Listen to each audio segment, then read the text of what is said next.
कोई भी वैल्यू ले या कंटिन्यूअस इनफाइनाइट वैल्यू ले। तो पिछली बार हम लोग यही डिस्कस कर रहे थे कि जो साइनोसोडल सिग्नल होता है, जो ए साइन ओमेगा टी का सिग्नल होता है, ग्राफ होता है, जो कि -5 से 5 या फॉर दैट मैटर कोई भी वैल्यू, ये तो एग्जाम्पल के लिए -5 से 5 लिखा हुआ है। कुल मिला के मतलब ये है कि जो सिग्नल कंटिन्यूअस वैल्यू लेता है वो एनालॉग होता है, और जो सिग्नल डिस्क्रीट वैल्यू लेता है वो डिजिटल होता है। तो जो डिफरेंस है that is based on the fact that whether signal is continuous in amplitude domain or not। जो वैल्यू लेने का मतलब ये होता है कि एम्पलीट्यूड डोमेन में क्या वैल्यू ले रहा है, तो उसका टाइम से मतलब नहीं होता। टाइम डोमेन में वो सिग्नल कंटिन्यूअस भी हो सकता है, डिस्क्रीट भी हो सकता है, उससे मतलब नहीं है। मतलब इस बात से है कि वो सिग्नल एम्पलीट्यूड डोमेन में कंटिन्यूअस है कि डिस्क्रीट है। अगर एम्पलीट्यूड डोमेन में कंटिन्यूअस है मतलब वो कंटिन्यूअस वैल्यू ले रहा है तो एनालॉग सिग्नल है, और अगर वो डिस्क्रीट वैल्यू ले रहा है तो डिजिटल सिग्नल है। और डिजिटल में डिस्क्रीट का मतलब ये नहीं केवल कि दो ही वैल्यू ले, जैसे इस वाले एग्जाम्पल में था कि दो ही वैल्यू ले रहा है, -5 वोल्ट और +5 वोल्ट। ये तो एक फेमस एग्जाम्पल है, और चूंकि हम लोग टू वैल्यू बूलियन अलजेब्रा में डिस्कस करते हैं चीज़ों को, और इलेक्ट्रॉनिक्स में टू वैल्यू बूलियन अलजेब्रा जो कि बाद में इलेक्ट्रॉनिक्स में आएगी उसमें डील करते हैं, इसलिए भले ये दो वैल्यू की बात ज़्यादा करते हैं, लेकिन अगर 3 वैल्यू या 4 वैल्यू भी कोई सिग्नल ले रहा है, discrete value 1.5 volt, 2.5 volt, 3.5 volt, 4.5 volt, 5 volt, इस तरह से 4 या 5 वैल्यू भी कोई सिग्नल ले रहा है तो वो सिग्नल डिजिटल सिग्नल होगा। ये जरूरी नहीं है कि दो ही वैल्यू डिस्क्रीट ले तो ही डिजिटल हो, 4 वैल्यू या 5 वैल्यू लेगा तो भी डिजिटल सिग्नल होगा। तो ये एक चार्ट है जिसमें ये दिखा रहा है कि एम्पलीट्यूड क्या होगा और टाइम डोमेन में क्या होगा, तो जो नेचर ऑफ वेव या नेचर ऑफ सिग्नल है वो क्या होगा। अगर ये, और कुल मिला के इस टेबल का जो क्रक्स है वो ये है कि जो सिग्नल एम्पलीट्यूड डोमेन में कंटिन्यूअस होगा वो एनालॉग सिग्नल होगा, और जो एम्पलीट्यूड डोमेन में डिस्क्रीट होगा वो डिजिटल सिग्नल होगा। सीधी सी बात ये, इसमें भी देख रहे हो कि एम्पलीट्यूड डोमेन में जहाँ डिस्क्रीट है तो वो डिजिटल सिग्नल है, चाहे वो टाइम डोमेन में कंटिन्यूअस हो चाहे वो टाइम डोमेन में डिस्क्रीट हो। तो कुल जो बताने का मेरा मतलब था वो यही था कि एनालॉग सिग्नल और डिजिटल सिग्नल इस तरह से डिफरेंशिएट करते हैं कि वो एम्पलीट्यूड डोमेन में कंटिन्यूअस है कि डिस्क्रीट है। टाइम डोमेन में उसकी कंटिन्यूटी या डिस्क्रीटनेस से कोई फर्क नहीं पड़ता है। टाइम डोमेन में या टाइम एक्सिस पे वो कंटिन्यूअस भी हो सकता है, डिस्क्रीट भी हो सकता है।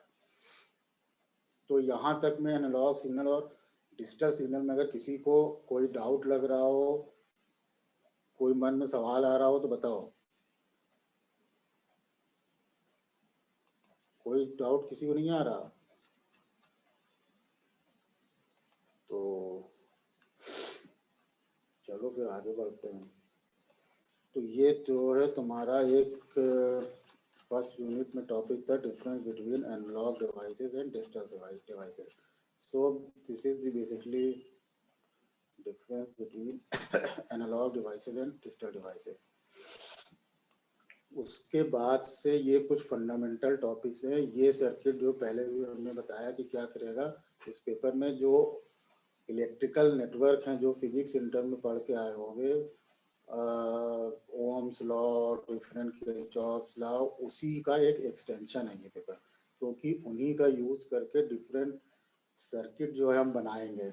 और जो कंप्यूटर में तुम लोग अधिकतर प्रोग्रामिंग का पोर्शन पढ़ोगे उसमें जो हार्डवेयर लगता है कंप्यूटर में, जो सर्किट लगती है वो बनती है डिजिटल इलेक्ट्रॉनिक्स का इस्तेमाल करके। ये जो तुम पढ़ोगे ये थोड़ा सा एनालॉग इलेक्ट्रॉनिक्स से, डिजिटल तो नहीं है। तो डिजिटल इलेक्ट्रॉनिक्स में जो सर्किट या कुछ इंटर में पढ़ाया जाता है, गेट वगैरह, एंड गेट, नॉट गेट, और गेट, ये गेट इंटर में पढ़ाया जाता है, अधिकतर लोग पढ़े होंगे। तो ये जो गेट बनते हैं अंदर से इसका जो सर्किट बनता है वो सर्किट जो है वो यही डायोड, ट्रायोड, रजिस्टर वगैरह वगैरह का इस्तेमाल करके बनता है।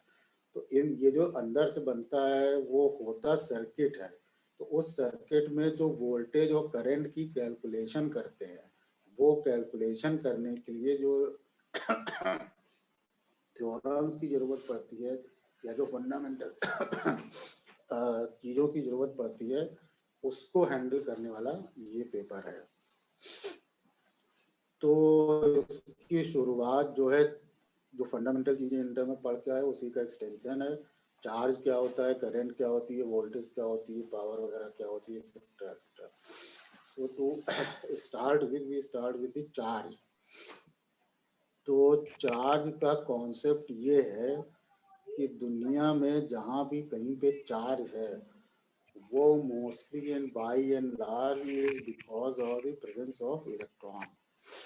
तो ये सब इंटर में बताया जाता है कि मॉलिक्यूल क्या होता है, एटम क्या होता है, बोर्स एटॉमिक मॉडल क्या होता है, वगैरह वगैरह, ये चीज़ें इंटर में पढ़ाई जाती हैं केमिस्ट्री में और फिजिक्स में। तो एटॉमिक मॉडल के हिसाब से हम लोग ये जानते हैं कि एटम जो है कोई भी मटेरियल मॉलिक्यूल से मिलके बना है, और मॉलिक्यूल को अगर ब्रेक करें तो उस एटम में ब्रेक हो जाता है, और एटम में इलेक्ट्रॉन होते हैं, उसके बीच में एक न्यूक्लियस होता है जिसमें जो है वो प्रोटॉन होता है और न्यूट्रॉन होता है, और इलेक्ट्रॉन उसके चारों ओर रिवॉल्व करता है, वगैरह वगैरह। तो जो भी कहीं से चार्ज आता है, वो चार्ज जो है वो इलेक्ट्रॉन के रूप में ही आता है। जो प्रोटॉन वाला चार्ज है, प्रोटॉन पॉजिटिवली चार्ज पार्टिकल है, न्यूट्रॉन न्यूट्रल होता है। प्रोटॉन पे पॉजिटिव चार्ज होता है 1.6 इंटू 10⁻⁻19 कूलॉम का, और इलेक्ट्रॉन पे -1.6 इंटू 10⁻⁻19 कूलॉम का निगेटिव चार्ज होता है। तो जो ये इलेक्ट्रिसिटी वाली कहानी शुरू हुई, ये शुरुआत के कुछ एक्सपेरिमेंट है। ये जो बुक है, एक बुक का नाम है हेट एंड कैमरली, ये शेयर कर देंगे हम ग्रुप में। इसका डिटेल तो अगर खरीदना चाहो तो खरीदना, या फोटो स्टेट वगैरह कराना, या जो मैटर होगा वो हम शेयर करते रहेंगे, तो उससे ले लेना।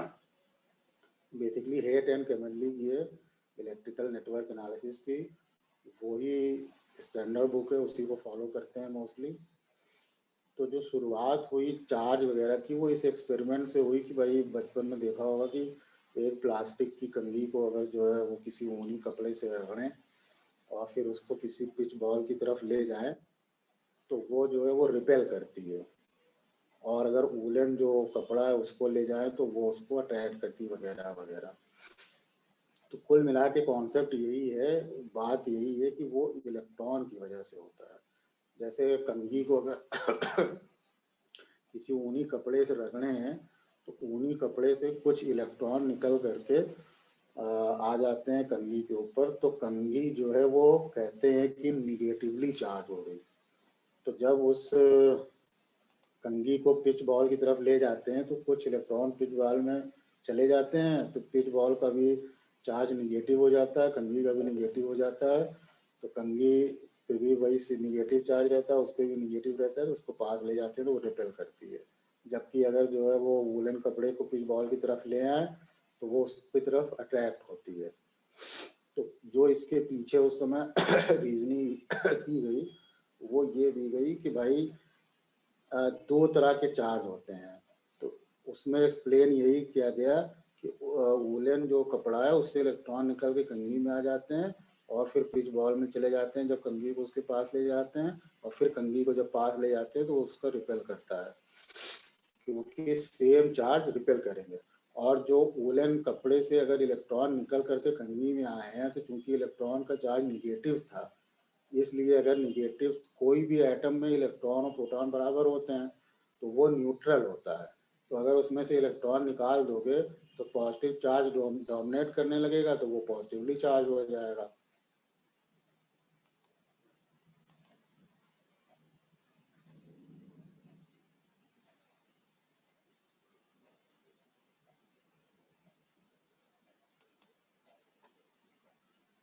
तो किसी ऐसी तरह की मैसेज वैसेज मत करो कि जो है वो उसके लिए कुछ एक्शन लेना पड़े।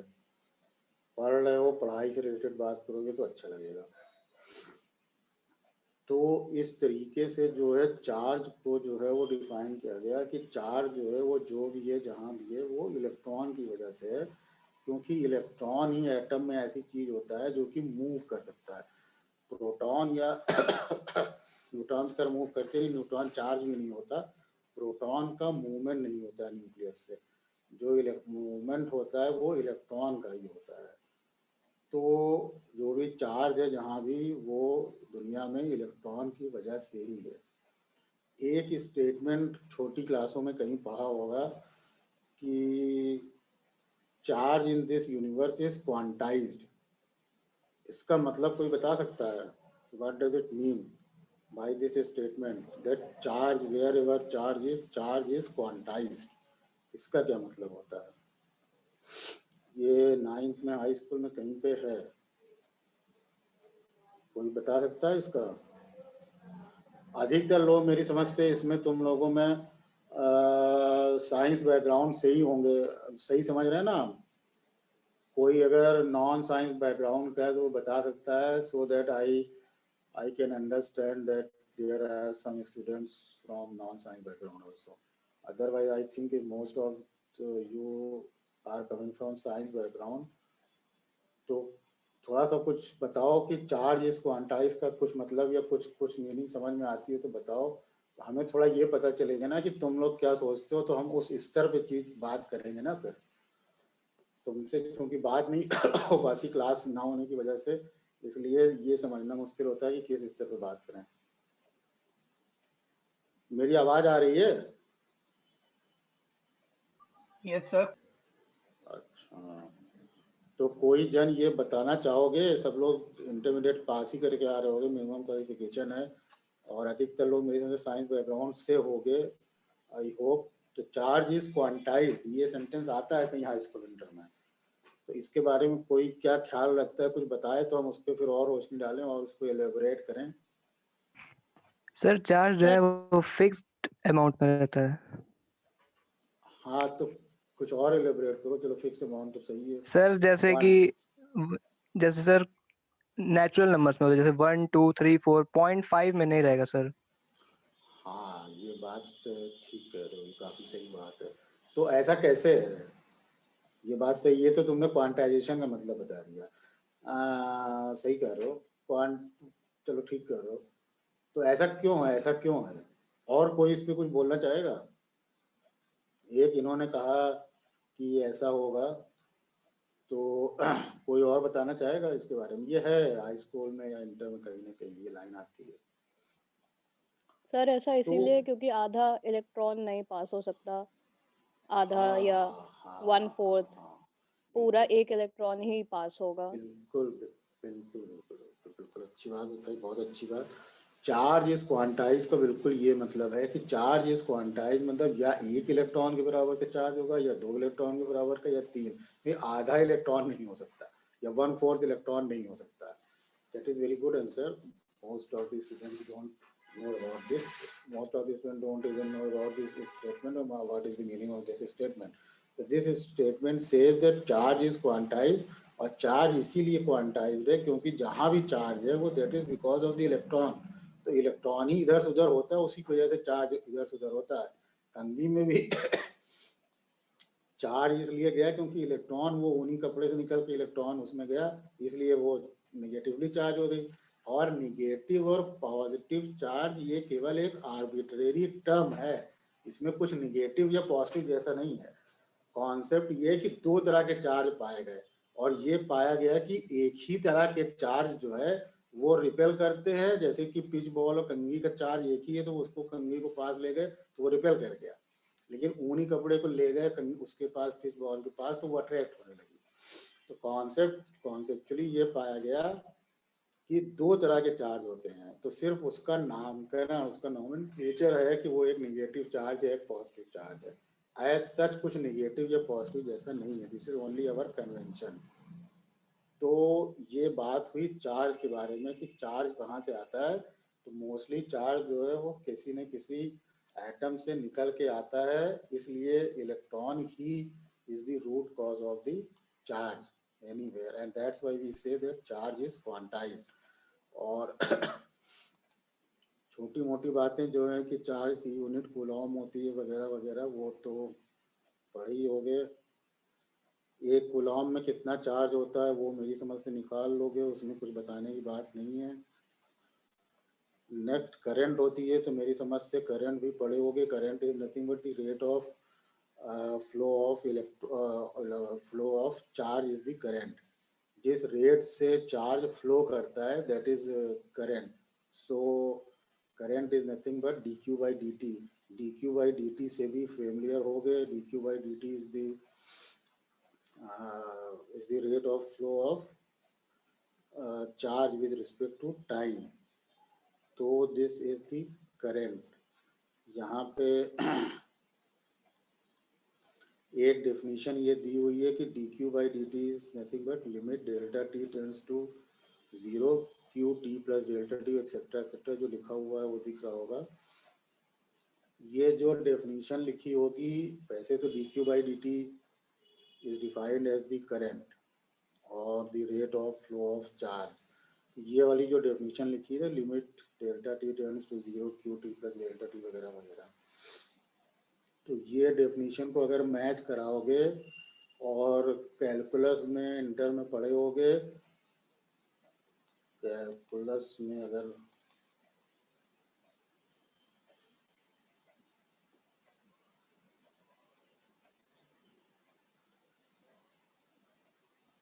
तो ये वाली डेफिनेशन जो पढ़े होगे, अगर यहाँ पे लिखा था हमने वो पेंसिल से लिखा था इसलिए शायद जो कम कम दिख रहा है, ये अगर इसकी जगह ऐसा लिखे कि limit h tends to 0 f x plus h minus f x upon h, तो ये वाली डेफिनेशन जो है वो डिफरेंशियल कोफिशिएंट की होती है, D by D x of F x. अगर कैलकुलस में कहीं पे इंटर में याद होगा एब इनिशियो से जब जो है डिफरेंशियल कोफिशिएंट डिफाइन करते हैं तो वहाँ पे इसी तरह डिफाइन करते हैं। So that's why this is the definition of current as rate of change of rate of flow of charge with respect to time, और इसकी यूनिट एम्पियर होती है वगैरह वगैरह।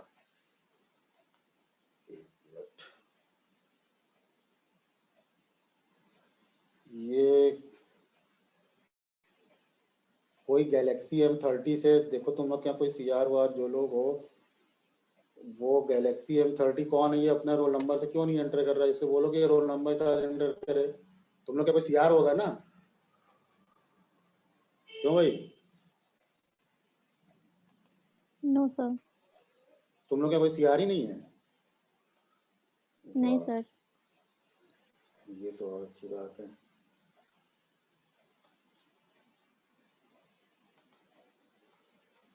एक मैसेज चलो अच्छा हम कर देते हैं, हमने तो किया था पिछली बार की जो है वो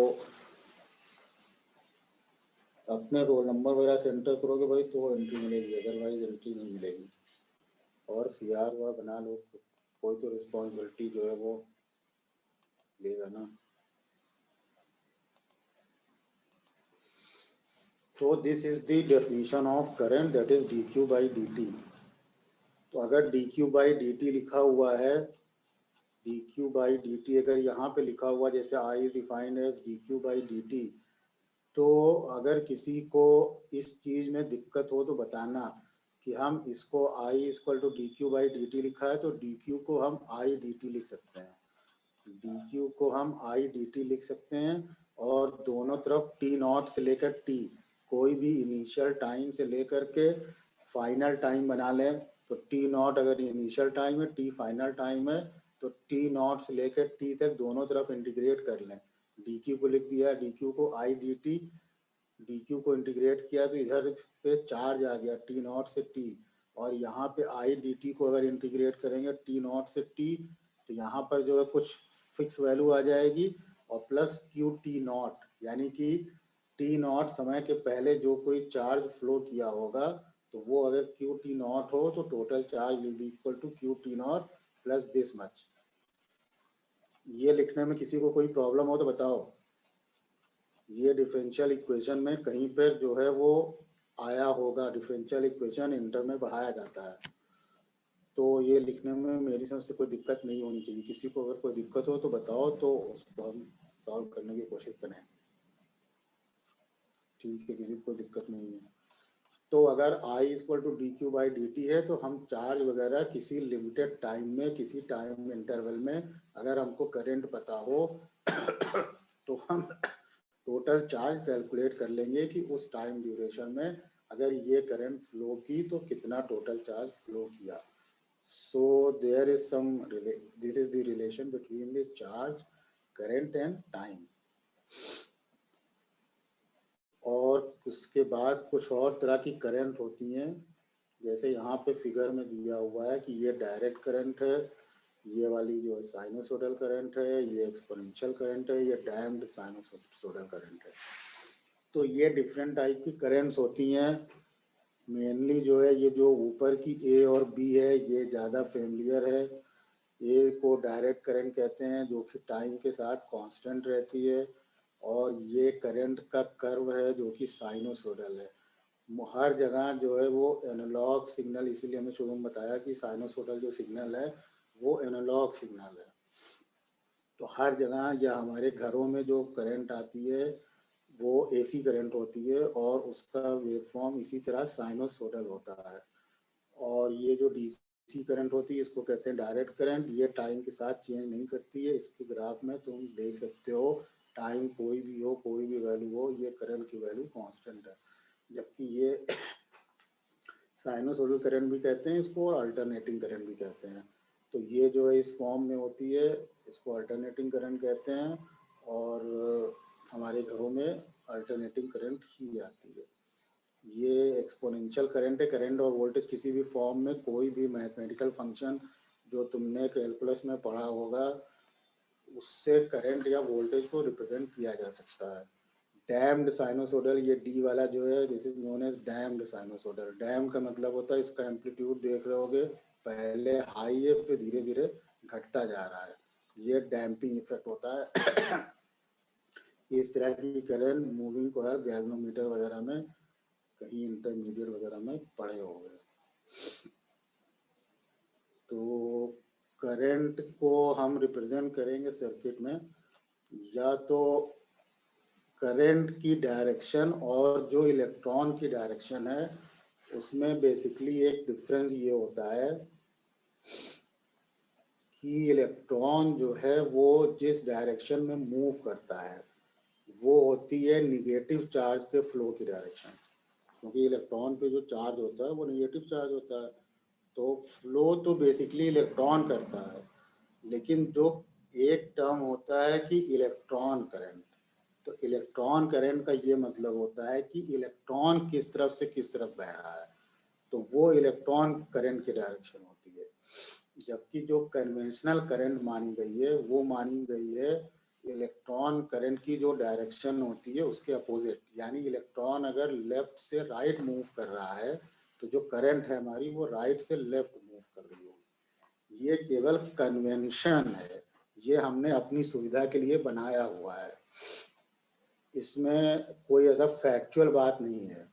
तो जो दो तरह के टर्म हुए, एक हुआ इलेक्ट्रॉन करंट, एक हुआ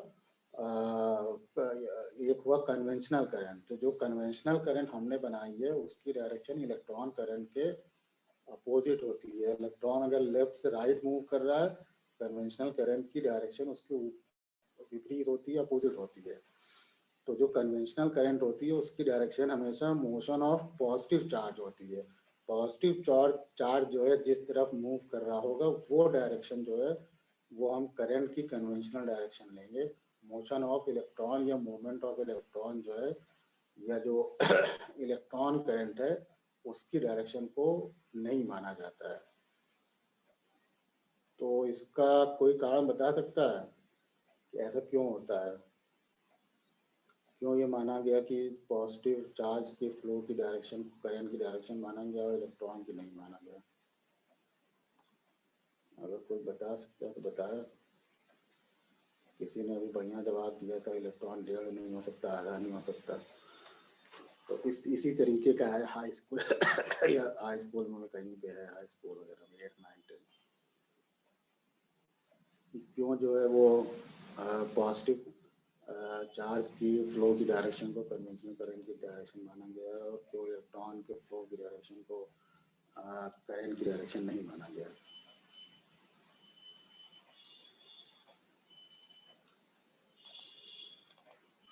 चलो सोच के बताना। तो जो करंट हम किसी भी सर्किट में रिप्रेजेंट करेंगे वो जो है ऐसा रिप्रेजेंट करेंगे कि एक तीर का निशान होगा और जो है उसके ऊपर मैग्नीट्यूड लिखा होगा। जो हेट एंड कैमनली की ये बुक है जो हम कंसल्ट कर रहे हैं, इसमें क्योंकि बहुत फाइन दिया हुआ है, बहुत डिटेल में कोई चीज़ दी हुई है, इसलिए इतना डिटेल में बता रहा है। इसका आगे यूज़ भी होगा, तो जब यूज़ होता चलेगा तो उससे कॉन्सेप्ट ज़्यादा क्लियर होता रहेगा। कुल मिला के वो कहने की कोशिश ये करना है कि जहाँ भी करंट हम मेंशन करें तो वहाँ पर एक जो है वो तीर का निशान या एरो का निशान होना जरूरी है, क्योंकि केवल अगर हम जैसे ए वाले फिगर में लिखा हुआ है, मौसी से बात कर रहे थे। जैसे ए वाले हाँ? फिगर में लिखा जियो टू हुआ जियो है है। वैसा जो है वो कॉन्फ्रेंस कॉल की नहीं थी। होना चाहिए। I1T केवल लिखा हुआ है तो इससे पूरी करंट रिप्रेजेंट नहीं होती, एक अब एरो करीब का खाना निशान नहीं भी खाएंगे, चाहिए होता है। भूख नहीं है। हमने कहीं रोटी खा के अब सोइएगा। या तो अपना माइक जो है म्यूट कर लो, और या तो हम म्यूट करेंगे तो फिर कोई कुछ पूछ नहीं पाओगे।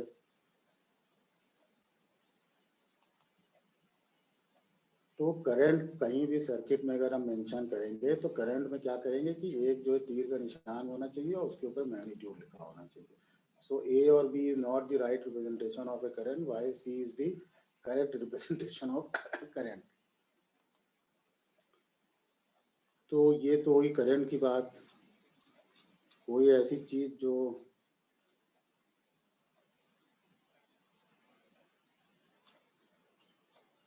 कोई ऐसी बात, करंट की जो यूनिट होती है वो एम्पियर होती है। ये बात किसी से छुपी हुई नहीं है, ये बचपन से पढ़ते आ रहे होंगे। कोई हमको ये बताएगा कि पोटेंशियल क्या होता है या वोल्टेज क्या होती है? कोई अगर ये बताए कि वोल्टेज या पोटेंशियल क्या होता है तो हम उस चीज को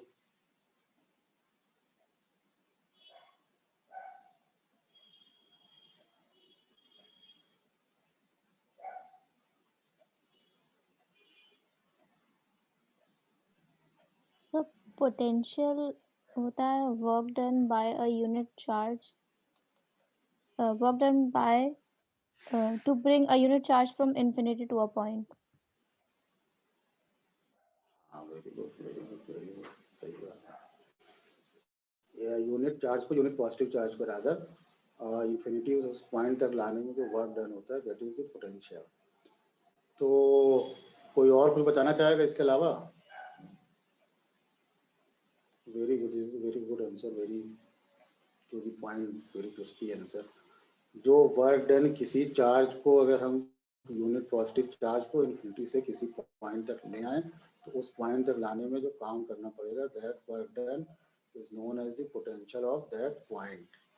तो वोल्टेज क्या होता है? दो पॉइंट के बीच का दो पॉइंट के बीच का जो है वो पोटेंशियल डिफरेंस को वोल्टेज कहते हैं। दो पॉइंट का जो पोटेंशियल डिफरेंस होता है, एक पॉइंट है उसका कुछ पोटेंशियल है, दूसरा पॉइंट है उसका कुछ पोटेंशियल है, जो दोनों का डिफरेंस होगा that is known as voltage. तो इन्फिनिटी से उस पॉइंट तक लाने में क्यों वर्क डन करना पड़ता है? कोई बता रहा था ना अभी, कौन? अदिति बता रही थी। कौन अदिति? कौन बता रहा था अभी? हेलो, सर मैंने नहीं बताया था। कोई बोल, कौन बता रहा था? कोई बता रहा था ना। सर महिमा बताई थी मेरे ख्याल से। हाँ तो होगी ना महिमा पांडे 26, तो बताओ ना। Yes महिमा sir. पांडे अभी बता रही थी ना कि इन्फिनिटी से चार्ज वहां तक लाने में वर्क डन किया जाता है। Yes sir. हाँ तो बताओ कि जो है वो क्यों वर्क डन करना पड़ेगा। अच्छा बताई थी, वेरी गुड गुड। तो ये भी बताओ, अब यहाँ तक बताई तो एक स्टेप और बताओ कि क्यों वर्क डन करना पड़ेगा। अरे भाई पॉजिटिव चार्ज यहाँ पे रखा हुआ है, इसी की विसिनिटी में कोई पॉइंट है जहाँ तक कि Yes unit sir. Positive charge को इन्फिनिटी से तुम लाना चाह रही हो, तो अगर किसी यूनिट पॉजिटिव चार्ज को किसी पॉजिटिव चार्ज की विसिनिटी में लाया जाएगा तो वो वाला जो पॉजिटिव चार्ज है वो उसको रिपेल करेगा ना। Yes, sir. तो वो रिपेल करेगा तो वो तो आने नहीं देगा पास, और तुम उसको वहां पे लाना चाह रही हो, तो you have to do some work, है कि नहीं? Yes, sir. जो फोर्स जो है वो अगर फोर्स वर्क डन पढ़ा होगा इंटर में कहीं, इतना इतना तो वर्क डन इंटर में आ ही जाता है, एफ डॉट डी पढ़ा होगा कहीं पर। एफ डॉट डी अगर वर्क डन होता है फोर्स इनटू डिस्प्लेसमेंट, तो ये अगर होता है तो वहाँ से जब किसी फोर्स के अगेंस्ट में जब कोई काम किया जाता है तो वर्क डन पॉजिटिव होता है, और जब वही फोर्स कोई काम करता है तो वर्क डन निगेटिव होता है। कन्वेंशनली ये ऐसा हम लोग अपनी सुविधा के लिए ऐसा कन्वेंशन बना लिए हैं। जैसे करंट की डायरेक्शन हम लोगों ने बना ली है कि पॉजिटिव चार्ज के फ्लो होने की डायरेक्शन करंट के फ्लो होने की डायरेक्शन है, तो इसलिए जो है इसी तरह से ये भी कन्वेंशन है। तो जो अगर पॉजिटिव चार्ज को यूनिट पॉजिटिव चार्ज को इन्फिनिटी से किसी पॉइंट तक लाया जाता है, तो यहाँ पे जो पॉजिटिव चार्ज होता है वो उसको रिपेल कर रहा होता है, उस फोर्स के अगेंस्ट में काम करना पड़ता है। That's why we say that work should be done to bring that unit positive charge from infinity to that concerned point. अगर निगेटिव चार्ज होगा तो the force the work will be done by the force of attraction between the positive charge and the negative charge, and that's why the potential at that point will be negative. ठीक है ये बात? तो यहाँ पे एक जो है सर्किट एलिमेंट क्या होता है इसके बारे में बताया गया है। सर्किट एलिमेंट जो है क्या होता है, जैसे रजिस्टर पढ़े होगे, इंडक्टर पढ़े होगे, कैपेसिटर पढ़े होगे, ये सर्किट एलिमेंट होते हैं। तो ये तो हम लोग जनरली कह देते हैं कि ये सर्किट एलिमेंट है। अदरवाइज जो है क्या होता है, जो मोर प्रिसाइज डेफिनेशन है सर्किट एलिमेंट की, वो ये होती है कि कोई भी सर्किट एलिमेंट जो है, खासकर से सिंपल सर्किट एलिमेंट जिसे कहते हैं, वो सिंपल सर्किट एलिमेंट जो है वो एक मैथमेटिकल मॉडल होता है।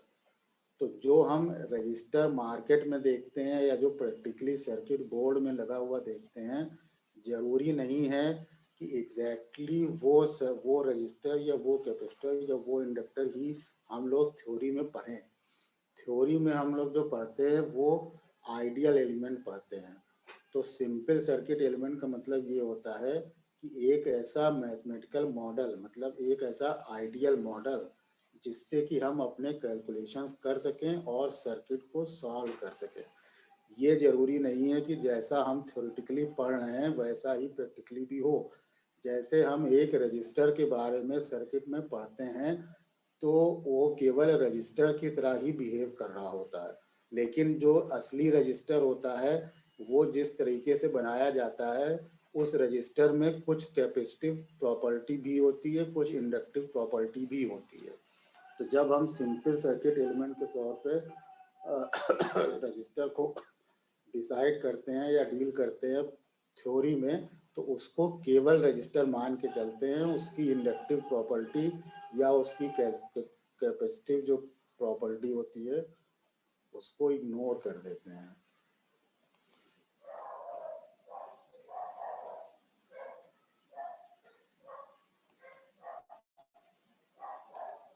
तो यहाँ पे ये जो एक ऐसा बड़ा सा पत्थर की तरह बना हुआ है, ये इसलिए बना हुआ है क्योंकि ये किताब बहुत प्रिसाइसली लिखी गई है और इस चैप्टर तक कोई सर्किट एलिमेंट के बारे में बात नहीं की गई है। इसलिए सर्किट एलिमेंट की जगह एक जर्नल इस तरीके का कोई फिगर बना दिया गया और उसमें दो टर्मिनल निकाल दिए गए। तो ये रजिस्टर भी हो सकता है, कैपेसिटर भी हो सकता है, इंडक्टर भी हो सकता है, वगैरह वगैरह। तो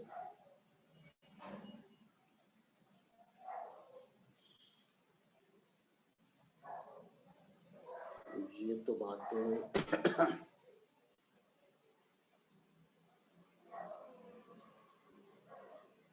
और ये वोल्टेज के बारे में, वोल्टेज का रिप्रेजेंटेशन किस तरह से किया जा सकता है, वो इस 4 एग्जाम्पल में दिखाया गया है कि वोल्टेज का रिप्रेजेंटेशन कैसे किया जा सकता है। तो 2 टर्मिनल हैं, कोई भी सर्किट एलिमेंट होगा, उसके क्रॉस जो है वो वोल्टेज क्रॉस देखी जाती है, उसके क्रॉस वोल्टेज, जैसे सी वाला एग्जाम्पल देखोगे तो उसमें यहाँ पर ए वाला टर्मिनल बी वाले टर्मिनल से हायर पोटेंशियल पे और V इक्वल टू 5 वोल्ट लिखा हुआ है। तो इसका मतलब ये हुआ कि ए वाला 5 वोल्ट जो है वो ज़्यादा पोटेंशियल पे है बी वाले टर्मिनल से, और यहाँ पर ए वाला लिखा हुआ, बी वाला टर्मिनल जो है पॉजिटिव मार्क है और V जो है -5 वोल्ट लिखा हुआ है। तो इसका मतलब ये हुआ कि यहाँ पर भी चूंकि V -5 वोल्ट लिखा हुआ है, इसका मतलब है कि ए भले ही माइनस में मार्क है, लेकिन ए वाला टर्मिनल जो है वो बी वाले टर्मिनल से हायर पोटेंशियल पे है, क्योंकि V की वोल्टेज इसके बीच में जो लिखी है वो -5 वोल्ट लिखी हुई है। इसी तरह जो ए और बी वाले डायग्राम है, इसमें देखोगे तो ए और बी के बीच में ए वाला पॉजिटिव बनाया हुआ है, बी वाला नेगेटिव टर्मिनल मार्क किया हुआ है, लेकिन वोल्टेज जो है -5 वोल्ट है। तो इसका मतलब कि बी वाला पॉजिटिव है या बी वाला उससे ए वाले से हायर पोटेंशियल पे है। तो इस तरीके के जो नोटेशंस हैं ये आगे आते जाएंगे और ये न्यूमेरिकल से ज़्यादा क्लियर होगा कि इसमें जो है वो क्या बताने की कोशिश की जा रही है। वोल्टेज के केस में भी ऐसा है कि वोल्टेज अगर रिप्रेजेंट करनी है तो 2 जो है वो